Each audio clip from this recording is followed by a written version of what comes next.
देखा आपने, प्रधानमंत्री नरेंद्र मोदी ने तो अपने ही टीम के मेंबर्स को मंत्र दे दिया है, लेकिन विरोधी प्रधानमंत्री के मैदान में आते ही बौखला से गए हैं और ऐसी बयानबाजी की जा रही है जो सवाल खड़े करती है, क्या नया बना गठबंधन सनातन विरोधी हो गया है? और G20 जैसे आयोजन को लेकर भी सवाल उठाए जा रहे हैं। आपको रिपोर्ट दिखाते हैं।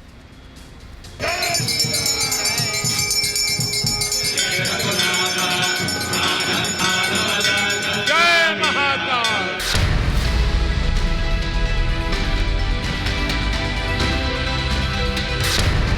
दिल्ली में होने वाले G20 शिखर सम्मेलन से पहले डिनर के निमंत्रण पत्र में देश का नाम भारत लिखे जाने को लेकर राजनीति गरमाई हुई है।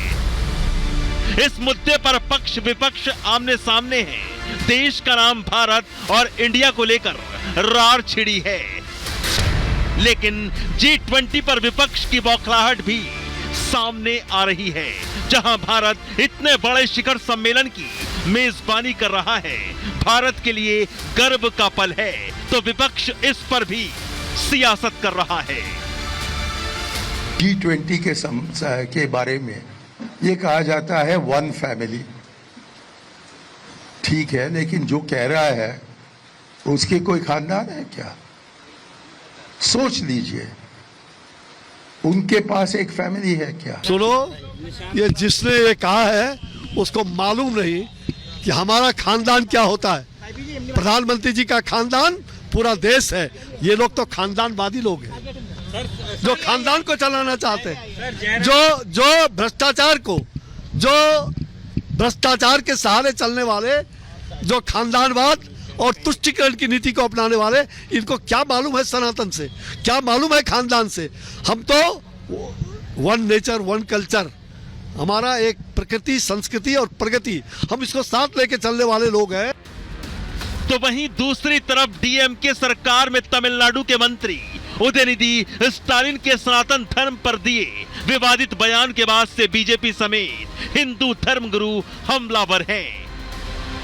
2024 की सबसे बड़ी चुनावी लड़ाई से पहले सनातन पर धर्म युद्ध का बिगुल बज चुका है। विपक्षी नेताओं ने सनातन को बीमारी बताकर खत्म करने की वकालत की, तो इधर पीएम मोदी भड़क गए।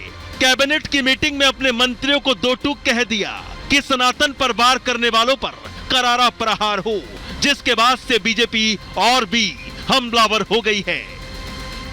ऐसे भारतीय समाज, भारतीय संस्कृति और हिंदू संस्कृति की वास्तविक शक्ति उभर कर सामने आने लगी है, तो लोगों को लगने लगा है कि पवन तनय सुत पवन समाना, काचु पिसाद रहा बलवाना, बुद्धि विवेक विज्ञान निधाना। तो बुद्धि विवेक विज्ञान सब कुछ दिखने लगा है। तो बहुत से, मैं किसी को शब्दशः न लिया जाए, बहुत से मारीच हैं, सुभाव हैं, कालनेमी हैं, जो रास्ता रोकने के लिए खड़े हैं। इस देश में सनातन धर्म ने सबको सम्मान दिया है, क्योंकि सनातन की सोच क्या है? व्यक्ति अपनी तपस्या से ईश्वरत्व प्राप्त कर सकता है, चाहे गरीब हो या अमीर हो, अगड़ा हो या पिछड़ा हो। ये तो समझते हैं नहीं, ये सब कुछ वोट बैंक में ही देखते हैं। सनातन को खत्म करने की बात करने वाले विपक्ष के खिलाफ जहां बीजेपी ने मोर्चा खोल दिया है, तो वहीं हिंदू संगठन और संत समाज के रडार पर भी विपक्षी राजनीतिक दल आ गए हैं। तीनों मेजर कॉन्स्टिट्यूएंट्स के लीडर्स ने कहा, एक ही दिनों में कहा, इसलिए हम ये मानने के लिए मजबूर हैं कि ये at the spur of the movement नहीं हुआ है, ये डिजाइन्ड है, प्लान्ड है, और इसमें पूरे INDIA की सहमति है। ये चुनौती चुनाव के मौके पर इसलिए दी जा रही है कि वो सोचते हैं कि इससे माइनॉरिटीज का एन ब्लॉक वोट उन्हें मिलेगा।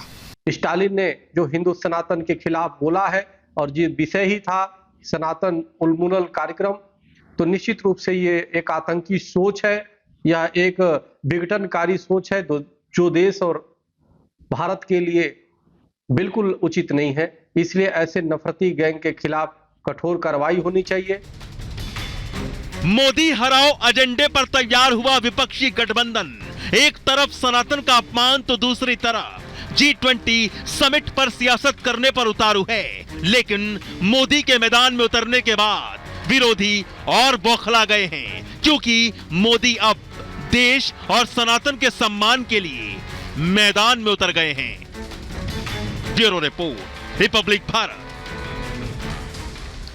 तो प्रधानमंत्री नरेंद्र मोदी मैदान में उतर गए हैं और भारत भी तैयार है, राजधानी दिल्ली तैयार है, भारत मंडपम तैयार है और रिपब्लिक भारत भी तैयार है आपको हर बड़ी कवरेज G20 पर दिखाने के लिए।